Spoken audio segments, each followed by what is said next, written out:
Menteri Rangba Kajala Ukonrat ke Sangma ula pentip bagajing Iakren nyesuk hapreng ke kenhun king atiar Hnlc National Liberation Council bat ke Sorkar jela ringkat bat ke Sorkar pedeng kadai banlong hakatayo ba Nyngkong menta ubnai Henry kala syak ta no namar ke Jingjia umsnam hakajala Manipur. Ula ong ba katanat kampo iyeng keri India kala shimkhya ya kanikakam bat kumjuk ke Sorkar jela kala yai but din bat hanong ba Delhi.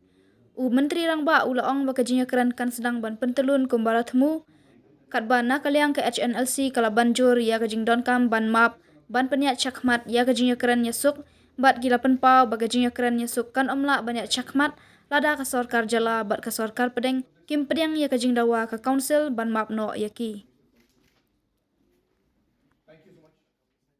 Because of Manipur also, as you're aware, the MHA is quite busy with the different developments in Manipur, and it has made things slightly more complicated.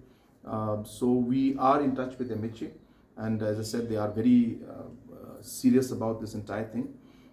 We should be starting soon, but we have had a bit of complication because of Manipur situation, and the Government of India and MHA is very deeply involved in what's happening there. So I hope that we should be able to move things forward very soon.